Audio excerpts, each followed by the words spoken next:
Bueno, bienvenidos a todos, gracias por venir un viernes, se lo repetí creo que a cada uno a medida que iban llegando, sé que a veces complica. Voy a presentar a Gabriel Bausat, que no merece mucha presentación, pero por ahí para algunos abogados que están iniciando. No digo que todos lo conocen, por ahí vale la pena. Gabriel es socio fundador de Bria Abogados, expresidente de la Comisión Nacional de Defensa de la Competencia y profesor de la materia de varias universidades.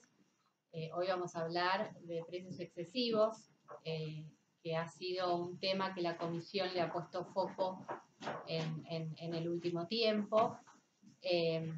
La idea es que dejemos las preguntas para el final, si les parece, salvo que se quisiera armar un debate, en cuyo caso acá el orador dirá que prefiere, pero vamos a destinar los últimos 15 minutos a preguntas, así que les doy la palabra. Gabriel, muchísimas gracias por darnos tu tiempo y avanzamos.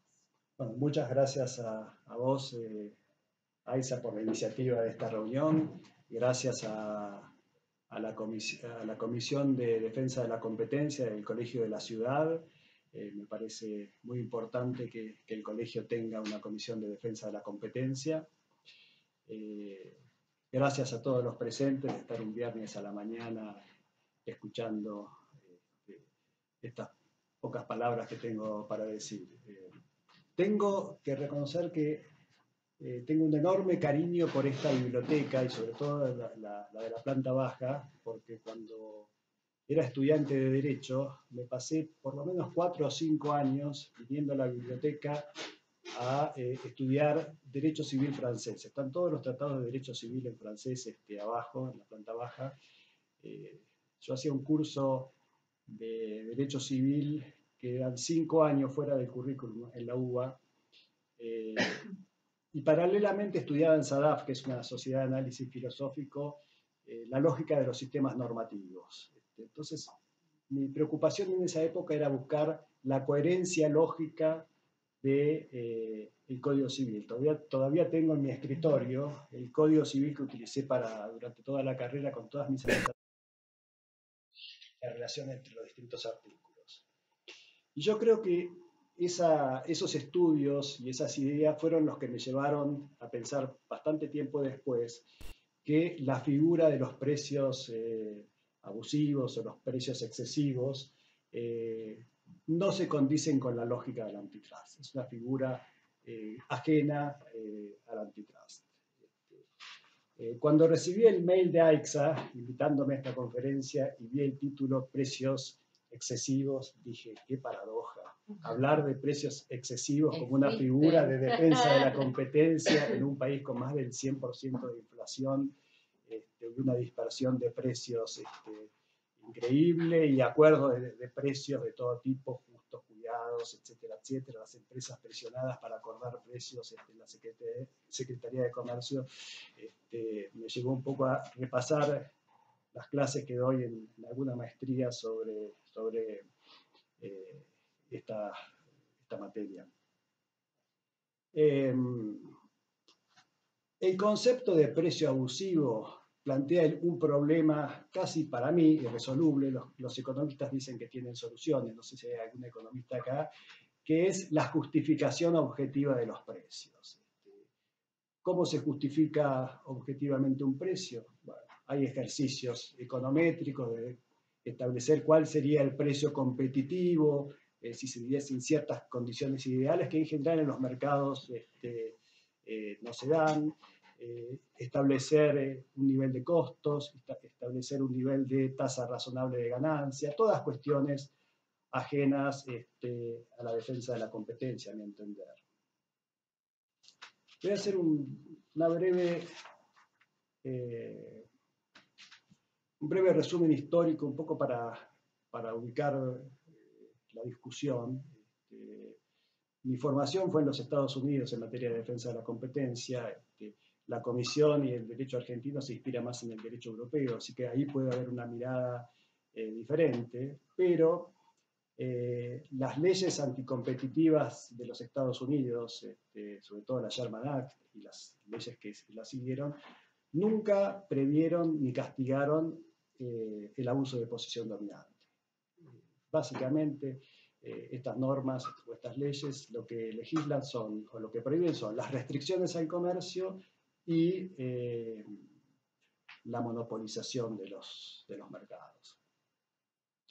En cambio, en Europa se dio un proceso diferente. Hay estudios muy interesantes, históricos, de historia económica, sobre el desarrollo diferente del capitalismo anglosajón, sobre todo el norteamericano, y del capitalismo europeo, para dar algunos ejemplos. Mientras en los Estados Unidos, fines del siglo XIX y sobre todo en las primeras décadas del siglo XX, se disolvían los grandes trusts, el de Rockefeller del petróleo, el tabaco, el acero, los ferrocarriles, etcétera, etcétera.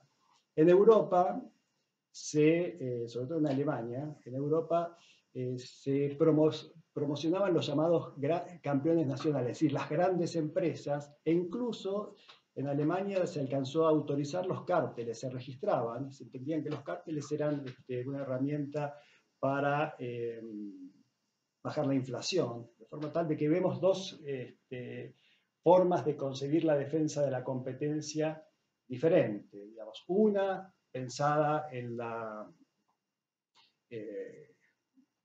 restricciones al juego competitivo y otra pensada en los efectos que las grandes empresas pueden causar en los precios, sobre todo. De forma tal de que la figura del abuso de posición dominante nace en Alemania como una extensión del abuso del derecho y incorpora en los textos legales, tanto primero en Alemania, luego en las normas de la Unión Europea, en el Tratado de Roma y en el actual Tratado de la Unión Europea, está prohibido expresamente los precios abusivos. De forma tal que es una figura legal. En Estados Unidos la evolución fue diferente.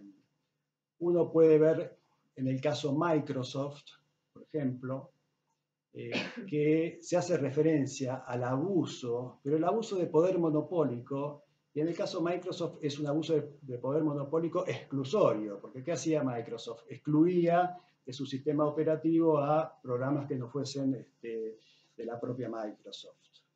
En los casos que están ahora en discusión, sobre todo contra Google y contra Apple, por los precios que cobran a los desarrolladores de aplicaciones en las tiendas de los teléfonos móviles, también ahí lo que llama la atención es el precio, que se da el 30% del pago de una aplicación que era para Google o para Apple, pero también hay un factor exclusorio, digamos, que no permiten a los aplicadores desarrollar sus propios medios de pago.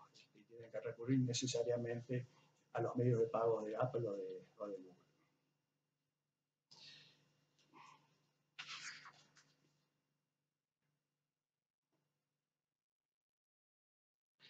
Volviendo a estas diferencias económicas y geopolíticas, para hacer una breve digresión. Hoy, o en los últimos, diría, 5 a 10 años, se ve una diferencia también entre la política antitrust americana y la política antitrust europea, sobre todo con las grandes empresas tecnológicas. Google, Facebook, Amazon, y hay que los que están en discusión, más allá de los technicalities de defensa de la competencia. Lo que está en discusión es el dominio de la información, la data que hoy la tienen las empresas americanas, que tienen todos nuestros correos electrónicos, WhatsApps, posteos en Instagram, etcétera, etcétera. Y los europeos no tienen ninguna compañía que tenga esa data. No sé, tal vez Booking tendrá, que es holandesa, información sobre los hoteles que se reservan, pero es una información mucho menos relevante que las que tienen las grandes empresas. China es un mundo aparte, tiene sus propias empresas, Alibaba, Tencent, de forma tal de que ahí no entran los americanos, los chinos no entran en Estados Unidos, hoy está la discusión con TikTok, pero uno ve cómo las cuestiones más macro impactan muchas veces en las políticas de competencia.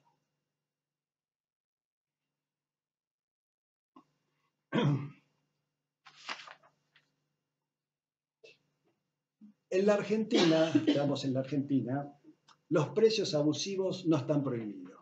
No estuvieron prohibidos en ninguna de las 3 leyes modernas de defensa de la competencia. Se prohíbe el abuso de posición dominante, pero no hay una norma expresa, como pasa en Europa, en las legislaciones nacionales y sobre todo en la legislación comunitaria, que prohíba los precios abusivos. Sin embargo, la Comisión, en alguna jurisprudencia y en sus lineamientos, los lineamientos sobre los abusos de posición dominante, hace referencia a el abuso explotativo. ¿Cómo lo define? Como aquellas conductas que explotan a clientes o proveedores. El estándar es más que amplio, excesivamente amplio, cuando hay explotación de un consumidor o de un proveedor, digamos, es una discrecionalidad absoluta que se toma la Comisión.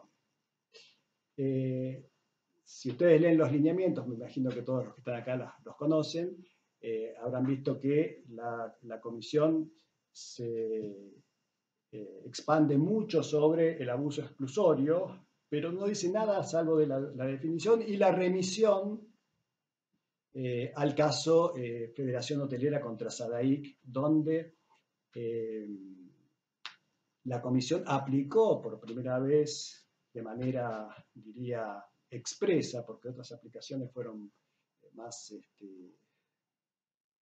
implícitas o más tácitas, después vamos a ver lo que pasó en el caso YPF, remite al caso Sadaic.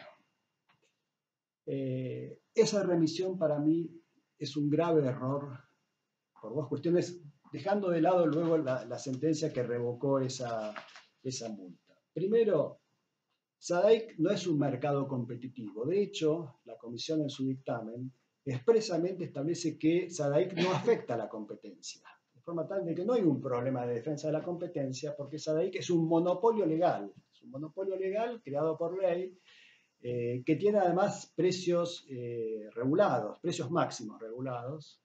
¿Qué dice el dictamen de la Comisión sobre la conducta o la supuesta conducta de Sadaic que haría la definición del abuso de posición dominante explotativo o abusivo por parte de la Comisión?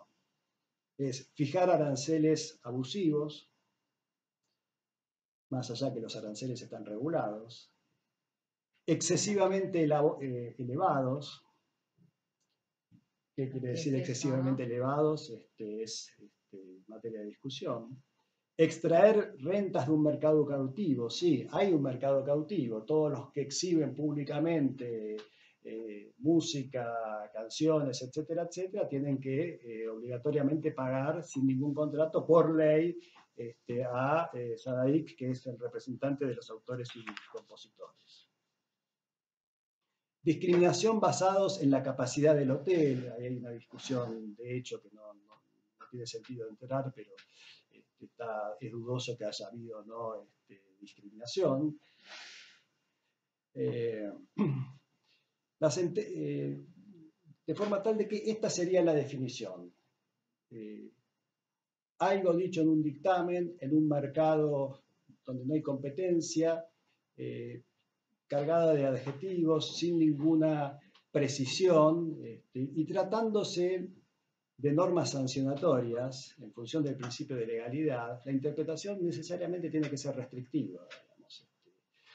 ¿En qué año fue el caso de Sadaic? A ver, yo lo único que hice fue la apelación, que creo que fue durante la pandemia, y la sanción, la sentencia de la Corte, perdón, la sentencia de Cámara debe haber salido en el año 2021, si mal no recuerdo, y la Corte rechazó el recurso extraordinario este año. Lo rechazó con un 280, era un recurso, yo contesté ese recurso extraordinario, era un recurso muy flojo de parte del Estado, haciendo referencia a la arbitrariedad de la interpretación de las normas, pero no fundaba cuál era el tipo legal en el cual se subsumía la supuesta conducta de Saadaí. A ver, ¿cuál es la interpretación? Y acá hago otra digresión, que es mi discusión eterna sobre esta materia con los economistas. Si uno quiere buscar una mirada amigable a la interpretación que hace la Comisión sobre el abuso explotativo, sería la siguiente. Estaría implícito en el concepto de abuso de posición dominante la imposición de precios abusivos. Sería algo implícito, así como la Corte recientemente, en el caso de San Juan, cuando prohíbe o cuando suspende las elecciones, dice, en el concepto de régimen republicano que define la Constitución, artículo 5, está implícito la periodicidad en las funciones y la prohibición de las reelecciones indefinidas. Como es un concepto general que uno podría decir que implícitamente está el concepto de precios abusivos. Pero, digamos, eso puede ser en materia constitucional, cuando uno interpreta el sistema representativo republicano, pero no en materia sancionatoria, donde la interpretación necesariamente tiene que ser restrictiva, de forma tal de que ahí hay, a mi modo de ver, un error. Y no sé si hay algún economista acá, pero los economistas, he tenido decenas de discusiones, en general defienden a los precios abusivos. ¿Y por qué las defienden? ¿No quieren facturar? No, porque no es que quieran facturar. Digamos, los economistas tienen una mirada sobre los resultados. Es cierto, y hay que reconocerlo, que un precio abusivo genera un resultado muy parecido a lo que podría ser un abuso exclusorio en el cual terminan subiendo los precios porque hay una restricción de la oferta o incluso un incremento de precios. El resultado es el mismo. Son, diríamos en términos futbolísticos, aunque yo no soy para nada futbolero, son resultadistas, digamos. Se preocupan por los resultados que ocurren en el mercado. Y si hay un precio supracompetitivo o un precio excesivo, eso hay que prohibirlo, porque es un resultado parecido, porque en todo caso hasta podría sostenerse que afecta al interés económico general o afecta a los excedentes, etcétera, etcétera. Los abogados tenemos una mirada diferente. Los abogados tenemos una mirada de cuál es el juego de las reglas, cuál es el tipo legal o la conducta prohibida. Y si la conducta no está prohibida, si la conducta no está tipificada, los resultados no importan. No hay infracción sin una tipificación y la interpretación de las infracciones necesariamente tiene que ser restrictiva.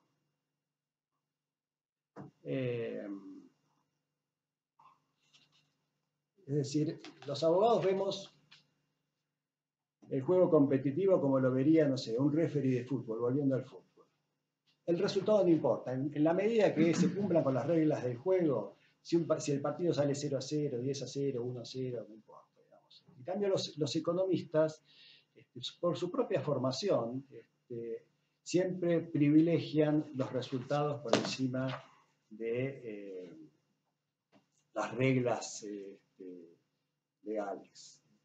Eso no quiere decir que los resultados no tengan importancia en la defensa de la competencia. Digamos. La regla de la razón apunta a los resultados, de forma tal que si hay una conducta que digamos, se subsume en alguna infracción, pero no tiene ningún efecto anticompetitivo, no sé, todos nosotros nos cartelizamos y decimos, bueno, a la hora de defensa de la competencia la cobramos, no sé, X pesos o dólares.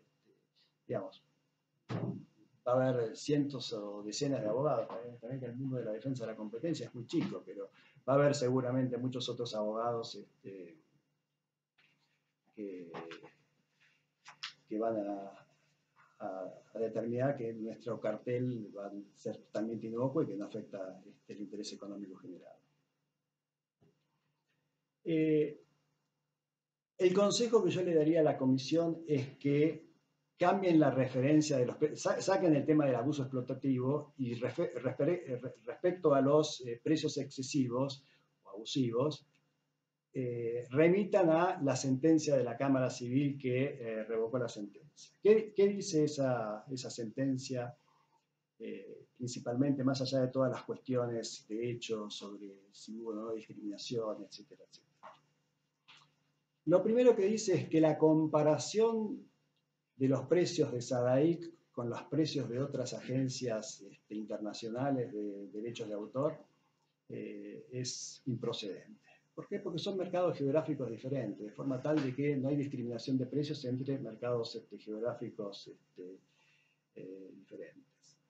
En segundo lugar, hace referencia a todas las dificultades que acarrea la determinación de un precio abusivo. ¿Cuál es el precio objetivo? ¿Cuál es la tasa de ganancia razonable que debería respetarse? ¿Cuál es los costos sobre la cual se analizan los márgenes de ganancia, etcétera, etcétera? ¿Cuándo el precio se tornaría excesivo? Digamos, ¿cuál es el margen para considerar excesivo? Digamos, uno puede decir, hay precios que no son excesivos, hay precios que son excesivos, hipotéticamente yo siento con esta postura, pero hay una enorme zona gris en la cual la determinación de la infracción es prácticamente imposible. Aparte de esto, desde el punto de vista de las empresas, conocer cuál es el precio que pueden cobrar es hasta, digamos, inclusive puede haber un error de derecho, ser sancionado sin saber cuál es el precio que la autoridad pueda considerar anticompetitivo. La regulación de precios, el control de precios tiene que ser necesariamente ex ante. Ex ante porque eso le da previsibilidad a las empresas. Más allá que uno puede cuestionar los controles de precios, si el control es ex ante no hay problema, pero si es ex post y si le aplica una sanción, ahí estamos en un problema.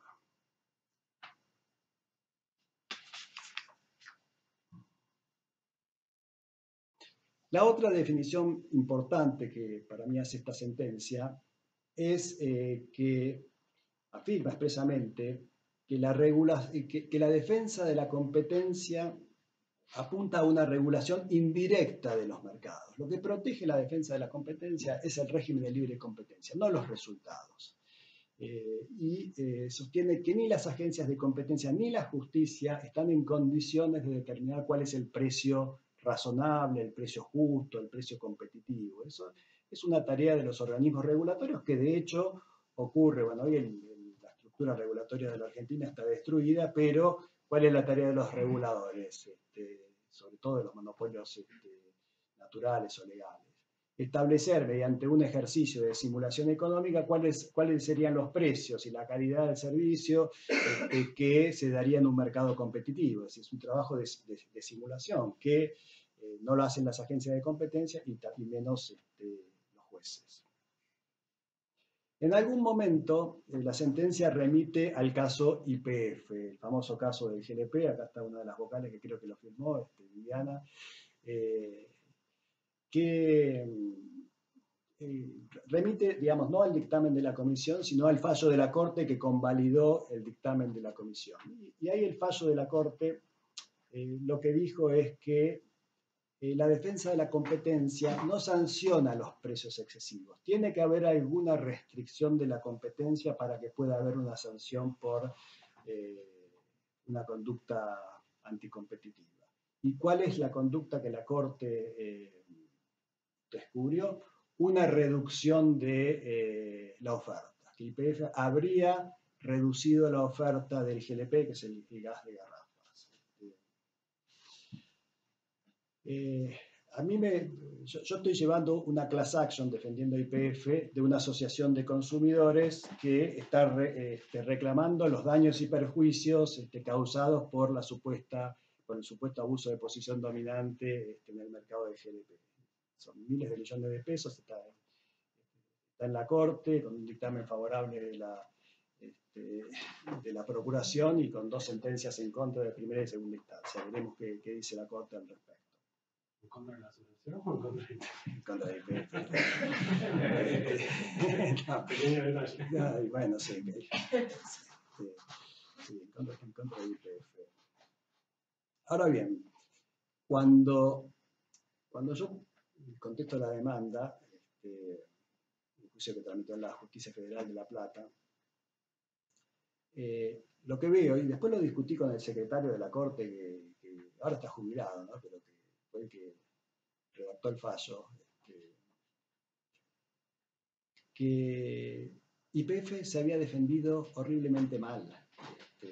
No hubo ninguna reducción de la oferta. Lo que hubo fue un incremento gigantesco de la oferta. Hubo un incremento gigantesco de la oferta porque el GLP es un subproducto del gas y petróleo. Esto es un caso de los años 90, el principio de los 90. Entonces ahí cuando hubo el proceso de privatización y entraban todas las empresas a producir gas y petróleo, hubo una sobreproducción de GLP. Y al mismo tiempo hubo una disminución muy grande de la demanda. ¿Por qué? Porque se extendieron las redes de gas natural, entonces mucha gente que consumía garrafa comenzó a consumir gas natural, entonces se generó una situación en la cual hubo un enorme excedente y como pasa que con los excedentes se exportan y se exportan a precio barato. De manera tal de que lo que ocurrió ahí no fue genuinamente una reducción de la oferta, sino que hay un error de YPF cuando se defendió, a mi modo de ver, de la comisión cuando analizó la evolución de la oferta de GLP en el mercado, porque creció más del 100% y YPF bajó su participación del 70 al 30%. Una segunda distinción, que ahí creo que hay un error de la sentencia del caso Sadaic, es que cuando remite a el caso YPF, habiendo dicho que no puede haber comparación con mercados geográficos distintos a los efectos de determinar una discriminación, en el caso YPF la discriminación era entre el precio local y el precio de exportación, que es el del mercado internacional. Pero había una Estaba cláusula que prohibía eso, sospechosamente ¿no? que estás olvidando la Nosotros estábamos cláusula. pensando lo mismo, Vivi. Sí, digamos, me parece que, claro, ahí no, esa restricción era exclusoria. Está bien. Ese es el único punto válido, que había una cláusula que prohibía la reexportación a la Argentina, de forma tal de que ahí había una cláusula que uno puede sostener que limitaba el arbitraje, claro. Digamos. Más allá que es un arbitraje bastante burdo, ¿no? Exportar más barato para luego reimportar más barato. Esa cláusula, en verdad, era una cláusula que venía de la YPF estatal de los años 80 y estaba pensado para evitar el contrabando. No era una cláusula que tenía ningún efecto anticompetitivo, era una cláusula que venía de la YPF estatal cuando toda la economía estaba regulada y no tenía... Se le podía dar un efecto anticompetitivo y decir, bueno, la exportación prohíbe el arbitraje, pero también era un arbitraje muy, muy diferente. Exportar con todos los costos que eso acarrea de transporte, porque el GLP no va por oleoductos, va por gasoductos, va por garrafa o por camiones. Exportar para después reimportar y meterlo en el mercado era algo que posiblemente si se hubiese analizado... Económicamente inviable. Era económicamente inviable, más allá de que formalmente sí puede ser vista como una cláusula anticompetitiva.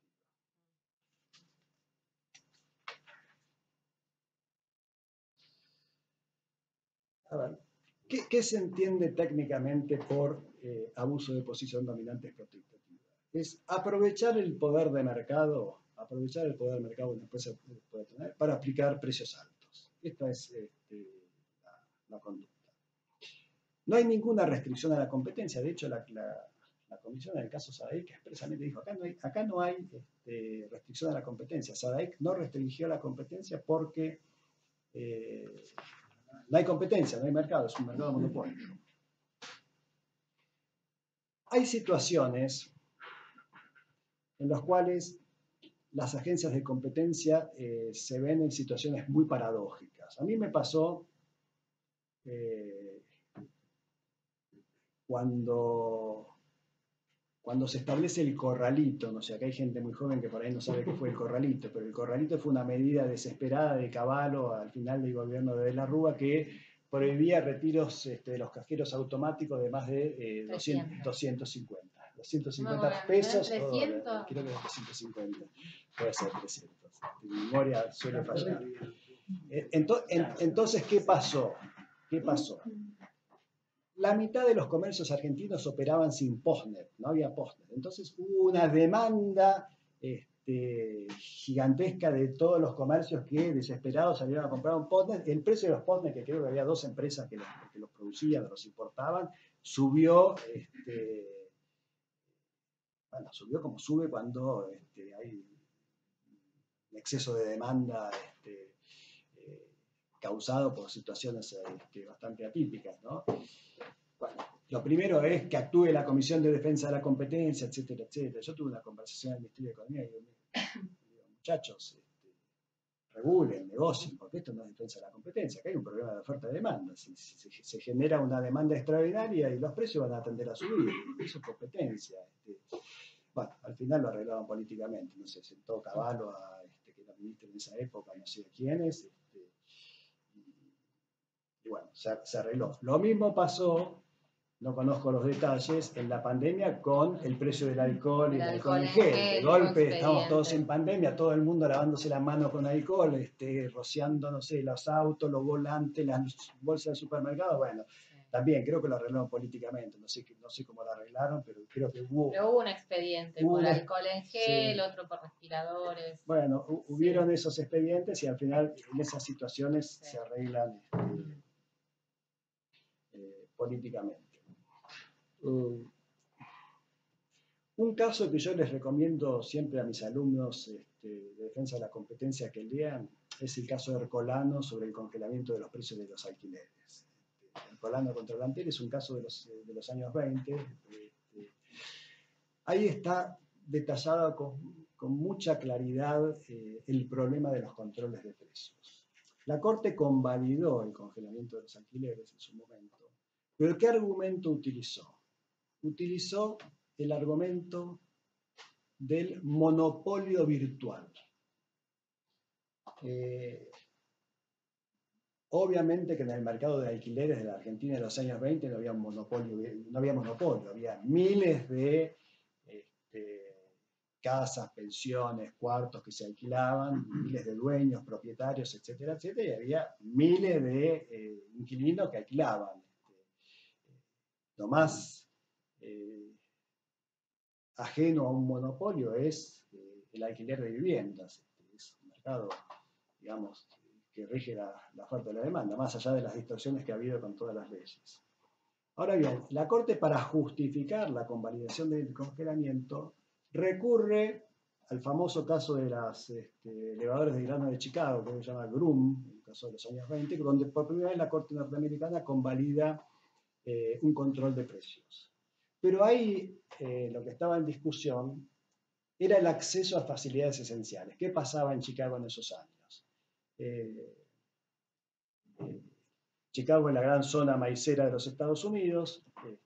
Iban los granjeros, llevaban al lago Michigan el maíz para subirlo a los barcos, y los elevadores de grano le cobraban una tarifa que eran pocos, facilidades esenciales, porque si no, no podían exportar, le cobraban una tarifa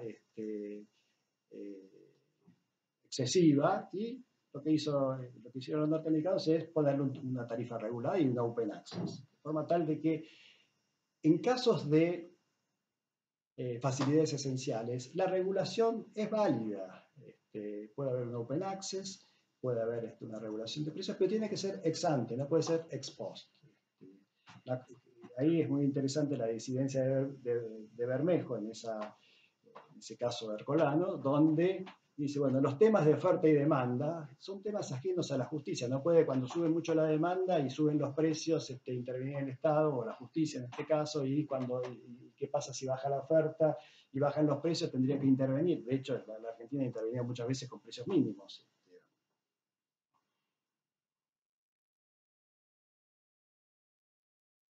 voy a terminar porque se me hizo muy tarde con los problemas que plantea digamos, la determinación de los precios abusivos, que en Europa, si uno analiza la jurisprudencia, hay muy pocos casos y en general son casos más de discriminación de precios entre distintos países que casos de abuso explotativo directo. El primero es un problema de incentivos, digamos. Los precios altos, cuando en algún mercado se detectan precios altos, eso es una invitación a la inversión, al ingreso al mercado, etcétera, etcétera. Entonces, no existiendo barreras a la entrada, los precios máximos no tienen ninguna consecuencia, de forma tal de que regular los precios máximos es contraproducente, porque lo que deberían jugar son las reglas del mercado y permitir el ingreso de nuevos jugadores.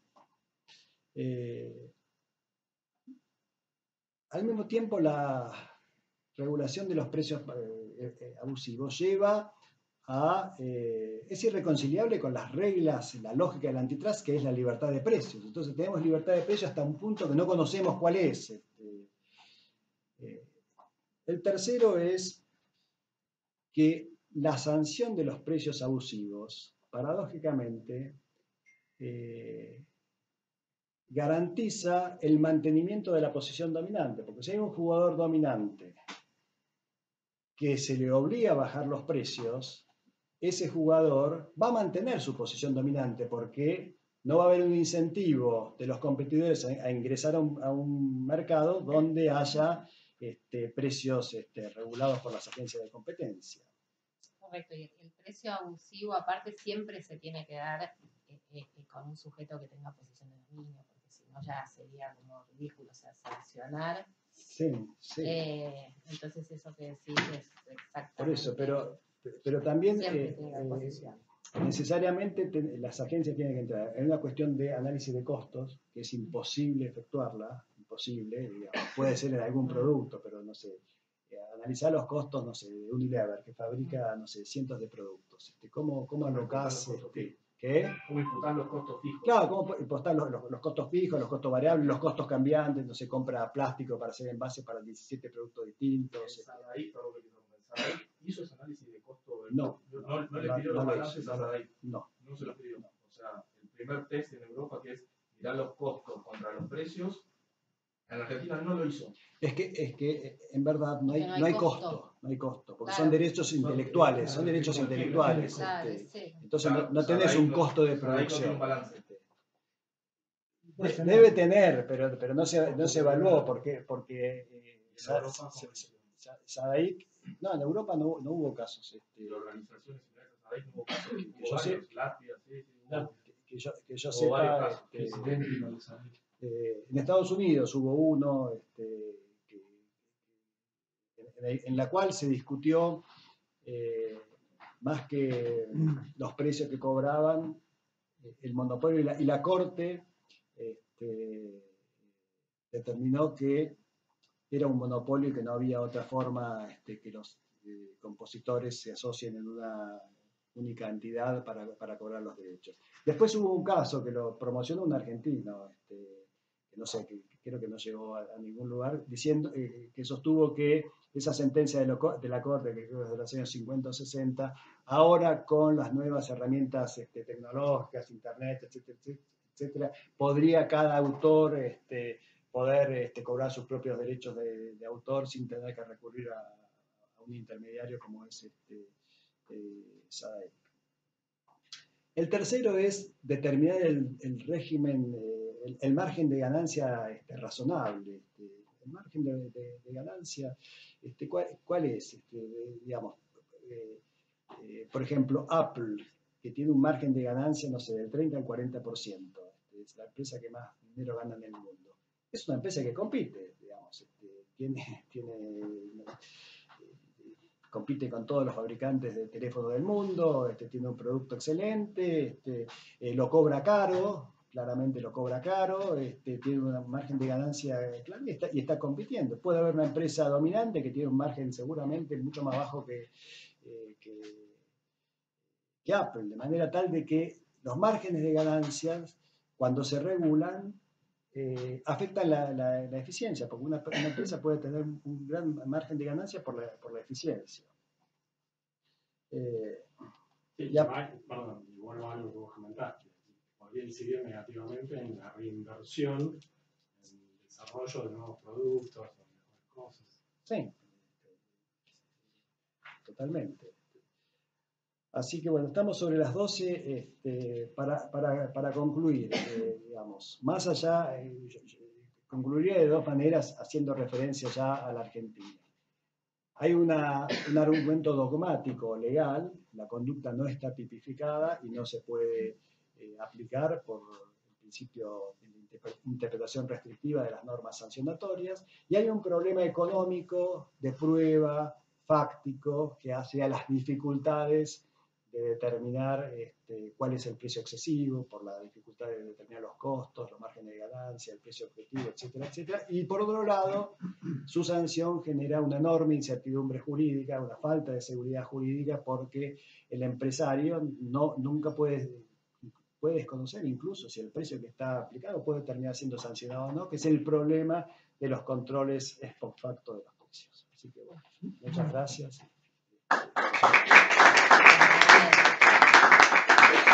Hacer unas breves preguntitas si alguien tiene. Sí, con respecto a la definición legal, ¿no? Vos decís que no está prevista en la ley la sanción a los precios excesivos. Ahora, la definición de abuso de posición dominante en sí misma es amplia. Digamos, la ley define que está sancionado el abuso de posición dominante. Y luego, en otro artículo, habla de ciertas conductas, un popurrí de conductas, donde están mezcladas conductas que pueden ser de tipo, digamos, horizontal, de colusión, y otras que son de abuso de posición dominante en forma enunciativa. Y el primer inciso de ese artículo habla de, que nunca entendí bien exactamente para qué conducta estaba dirigido, fijar los precios, ¿no? Que cuando uno lo compara con el mismo inciso A del artículo 102 del Tratado de la Unión Europea, habla de, efectivamente, fijar precios excesivos, ¿no? Ahí hay una diferencia. Pero digo, es tan así de que no hay una recepción normativa para, con una pequeña integración, si se quiere, del abuso o de los precios excesivos, porque si nos atenemos a que no figura estrictamente la figura de precios excesivos, podría haber también otras conductas de abuso, incluso de otro tipo, no explotativo, que tampoco estén específicamente identificadas, que uno quizá diría, no, esto sí es sancionado. Y por otro lado, el mismo artículo dice expresamente que es una enunciación, ¿no? A ver, es una muy buena pregunta y es un buen punto. ¿Cuáles son mis reflexiones? En primer lugar, la figura del abuso de posición dominante nace en la legislación, incorporando además la prohibición de los precios abusivos, por lo tal de que hay una prohibición expresa. El artículo, el inciso 1, creo que es cuando habla de fijar precios, todas las empresas fijan precios, de forma tal de que parece una cláusula sin ningún sentido. No se dijo precios abusivos, se dijo fijar precios. ¿Cuál es la interpretación de ese inciso? Y yo creo que apunta a una conducta coordinada, si no sería un artículo sin ningún sentido sí, pero normativo. También está ahora en el artículo que habla de las conductas absolutamente restrictivas de la competencia, ¿no? Ahí está, no está en eso, con detalle, sí, la fijación de precios. Por eso, entonces uno diría, bueno, fijar precios sería fijar precios anticompetitivos, aunque la ley no lo diga, o sería fijar precios excesivos, aunque la ley no lo diga. Ni siquiera la comisión lo alegó en el caso SADIC, no invocó ese inciso 1. Habló directamente de abuso explotativo como formando parte de la categoría dogmática del abuso de posición dominante. Yo creo que ahí debe regir necesariamente el principio de legalidad. Si no está tipificada, la interpretación tiene que ser restrictiva. Eso es un principio constitucional y está en los tratados de derechos humanos, de que la interpretación de las normas sancionatorias necesariamente deben ser restrictivas. Entonces, en caso de duda si la infracción existe o no existe, y hay que, por razones más constitucionales, que diría de antitrust, uno debe limitarse a la interpretación más restrictiva. Así que creo que no hay, a mi modo de ver, ninguna discusión, más allá de todos los problemas que acarrea que antes hablamos, ¿no? De la determinación del precio excesivo. Pero para mí, Gabriel, corre el riesgo de dejar afuera un montón de figuras, porque no hay una lista de uso de posición dominante exhaustiva. Es imposible hacerla, o sea. Digamos, yo creo que sí, es cierto, digamos. Una figura en sí misma con cierta ambigüedad. Está bien, no, pero hay muchas figuras en el derecho que son figuras en sí mismas. Por ejemplo, el concepto de propiedad. ¿Qué abarca el derecho de propiedad? Bueno, está reglamentado en muchas leyes, está en la jurisprudencia de la Corte en materia de derecho de propiedad, más allá que es caótica, pero la figura del abuso de posición dominante no está reglamentada, no está definida, es una categoría que viene de Europa y en la cual no está legislada. Si hay restricciones a la competencia, es claro que y hay posición dominante, y hay un abuso de posición dominante de alguna forma que no está expresamente tipificada en la ley. Yo creo que ahí sí se puede sancionar perfectamente porque las conductas son, digamos, enunciativas y no taxativas, pero no en los precios abusivos, porque ahí no hay restricción a la competencia. Hay ejercicio directo de poder de mercado. Entonces, la gran distinción es, si se rompe el juego competitivo, si se ejerce poder de mercado para excluir, para monopolizar, para discriminar, etcétera, etcétera, o si se aplica directamente poder de mercado sin ninguna restricción a la competencia. Esa es la diferencia. Eso es lo que dice la ley. La ley distingue actos restrictivos o abuso de posición dominante. Son dos figuras distintas. No dice abuso de posición dominante que a su vez constituye una restricción a la competencia. Está bien, pero Viviana, no puede haber una restricción a la competencia unilateral si no hay posición dominante, porque una empresa que no tiene poder de mercado por sí misma no puede afectar la competencia. Necesariamente para que haya una conducta unilateral que afecte la competencia tiene que haber posición dominante, de forma tal de que hay una cierta redundancia, digamos. Entonces, ¿para qué escenario pensás que quedó previsto entonces lo que es en sí mismo un abuso de posición dominante? Yo creo que todas las conductas unilaterales previstas en la ley son todas casos de abuso de posición dominante exclusorio. No hay ninguna conducta.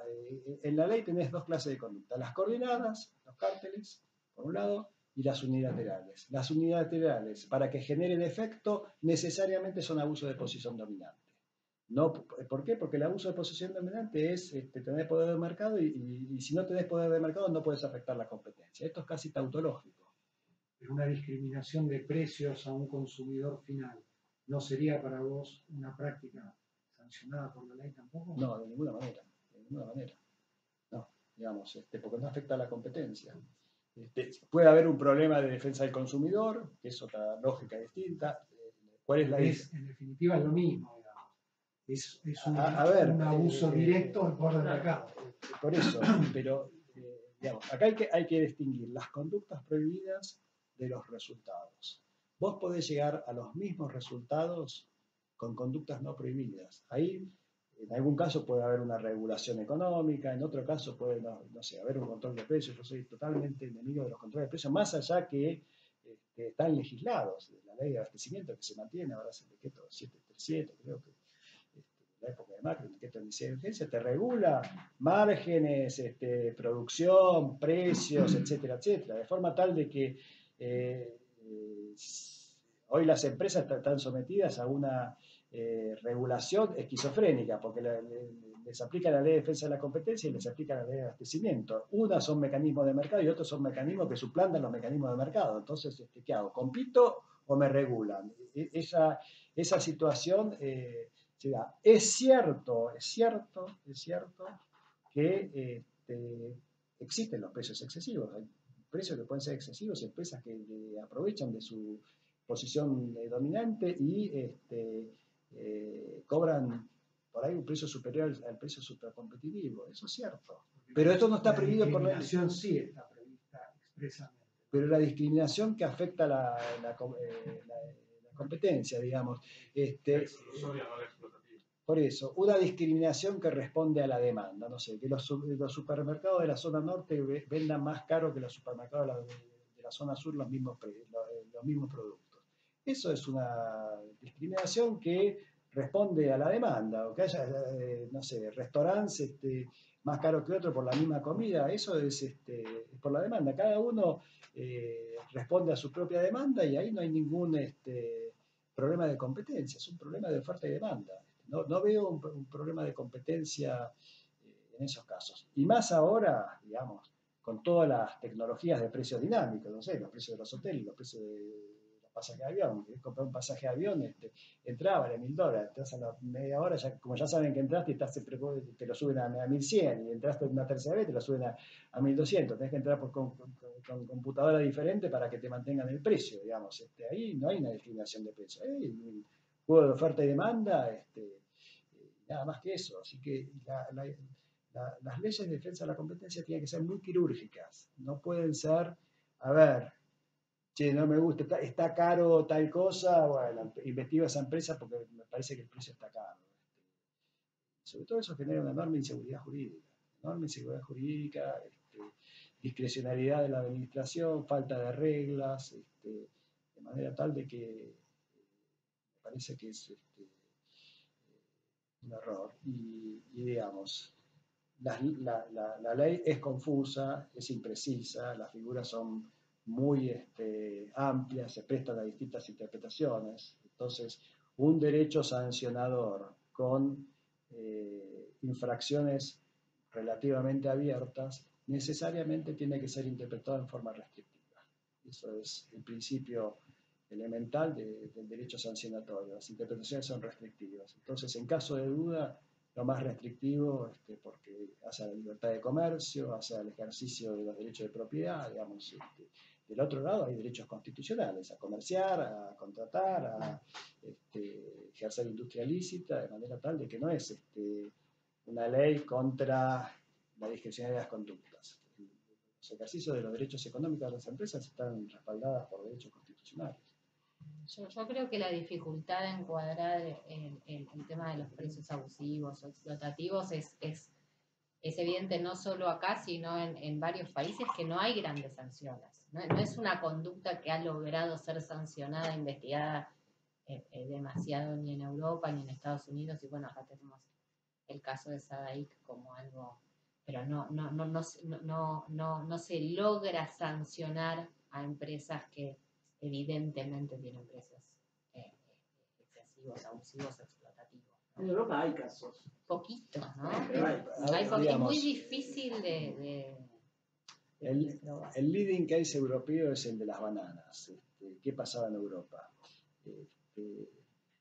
Cuando se inicia el proceso de integración europea, del mercado común, los europeos querían que los precios sean iguales en todo el mercado. ¿Qué pasaba con las bananas? En Bélgica, que es un país muy rico, valían, no sé, 10, y en Irlanda, que en esa época era un país muy pobre, valían 7. Entonces, bueno, acá hay un precio abusivo, pero en el fondo era un problema de discriminación de precios, y la política ahí no era una política de competencia, o la política de competencia europea era instrumental, y en parte sigue siendo el proceso de integración económica. En un mercado único se supone que tiene que haber precios únicos, y las demandas de los países europeos son muy diferentes. El poder adquisitivo, no sé, de los alemanes, de los holandeses, ahora de los irlandeses, Irlanda ahora está fuera, no, Irlanda del Sur está Irlanda está en el mercado común. Es mucho más alto que el poder adquisitivo, no sé, de los griegos o no sé, los países, Croacia, los países del este que estaban en la Unión Europea. Entonces eso se va a dar indefectiblemente. Ahí no hay un tema de defensa de la competencia, ni de precio abusivo, es un tema de oferta y demanda. Yo tiendo a coincidir en la mayoría con lo que dijiste, sobre todo con el tema del principio de legalidad. Me parece bastante desafortunado que el artículo 3 hable de, entre otras conductas, dejando un listado abierto como si pudiese haber otras potenciales conductas anticompetitivas de abuso de posición dominante. Eso, parado del lado de las empresas, es un peligro. Incluso en relación con esto, creo que hace 1 o 2 años le abrieron un caso de abuso de posición dominante contra Dow, porque los señores querían cerrar su fábrica en Argentina, y eso constituía un abuso de posición de dominio. O sea que la empresa tenía una obligación legal de continuar operando, y obviamente se paraban en el artículo 3, que es muy difuso, y que te, entre otras conductas. No sé si lo trataron como negativa de venta, o sea, o una restricción de la oferta. No conozco ese caso, pero digamos, yo no creo que sea peligroso. Si vos lees la Sherman Act, son 7 artículos. Y las infracciones son, te diría, mucho más imprecisas que las argentinas. De forma tal que ahí cualquier restricción del comercio o cualquier monopolización, lo que sea, es anticompetitivo. Y los Estados Unidos han desarrollado una jurisprudencia súper meticulosa, coherente, las agencias no se han excedido y de hecho las agencias tienen que ir a la justicia para defender sus casos, de forma tal de que el problema es que la ley esté bien conceptualizada, que sean restricciones al comercio, que en Estados Unidos serían restricciones a la competencia. Entonces, sí, en agencias en las cuales se mezclan los problemas de competencia con otro tipo de problemas, a mí me pasó personalmente, digamos. Yo estuve en la comisión en la época de la convertibilidad, donde había deflación de precios en la Argentina, los precios bajaban. Y después me tocó, no sé, los 6 primeros meses del 2002, que era que hubo una inflación, bueno, la devaluación, la caída de la convertibilidad, una inflación del 20%. La presión que reciben las agencias de la competencia en época de inflación, no sé, eso daría para otra charla. ¿Cómo se hace defensa de la competencia? ¿Hubo casos de precios excesivos en ese año? ¿En 2002 hubo casos de precios excesivos? No míos. Hubo casos no míos, no sé cuál es, digamos. Un CR Lobo, por ejemplo. ¿Vale? Televisión por cable. Un CR Lobo. Pero por los derechos de fútbol. No, era porque concretamente Cablevisión había aumentado excesivamente los precios del abono luego de la devaluación. La defensa de Cablevisión fue, mira, yo estaba endeudado en dólares, para mí si yo no subo, quiero.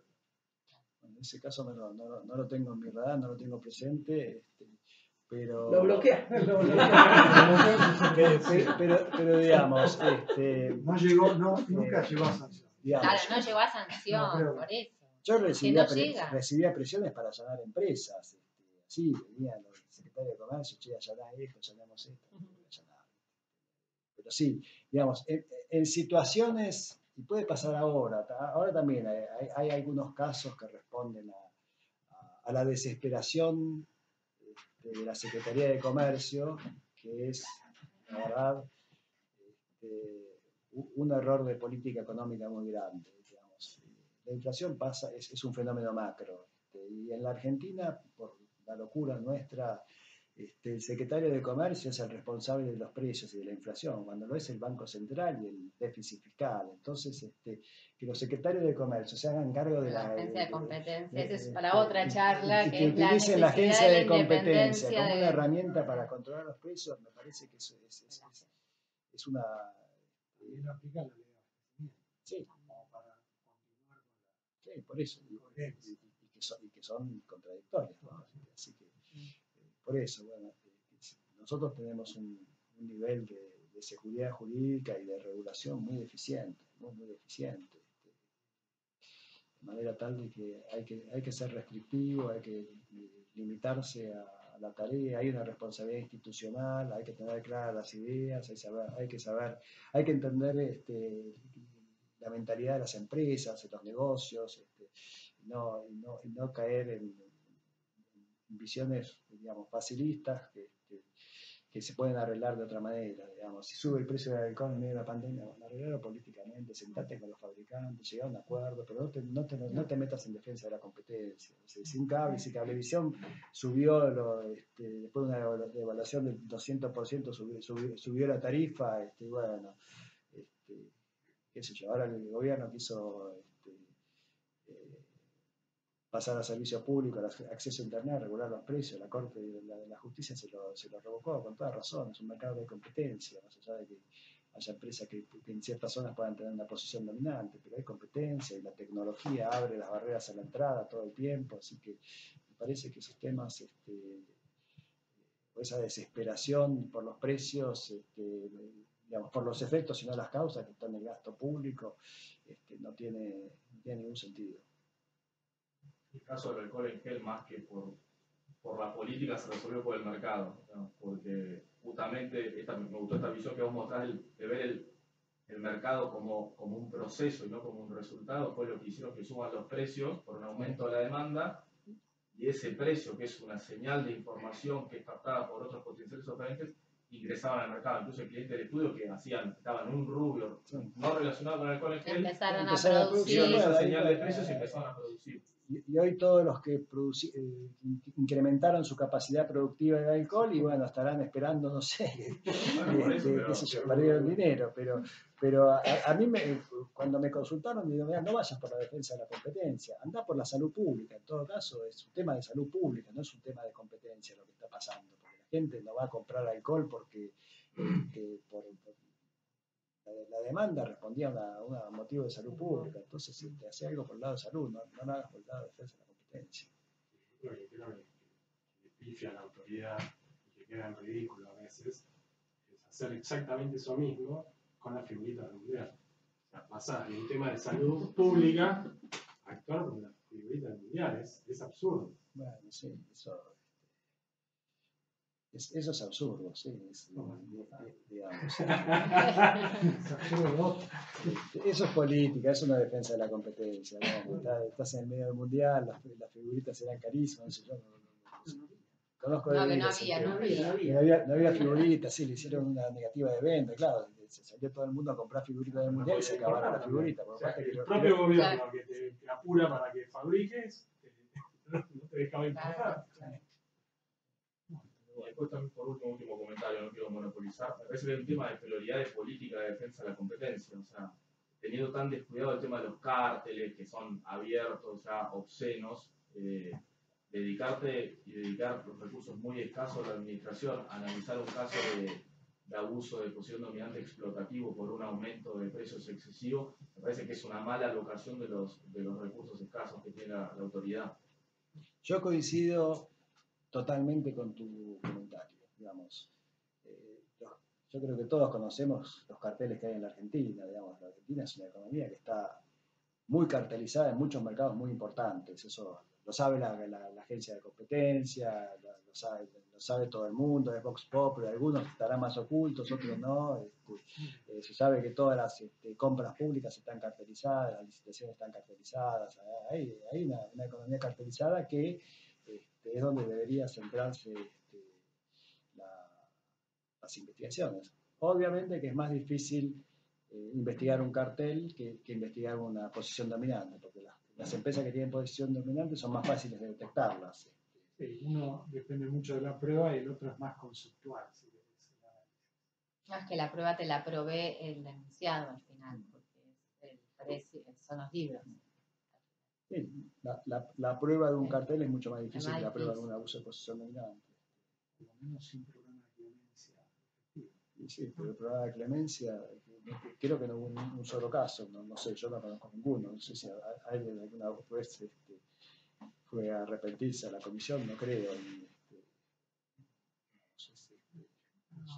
¿Se mencionó algo? ¿Cuál era? La de los boliches, la de las discotecas de Bariloche, ahí hay un Bueno, pero ya parrafito que deja que pensar. No sé, me encantaría conocer más. Pero perdón, ahí ya los habían descubierto. Entonces esos son...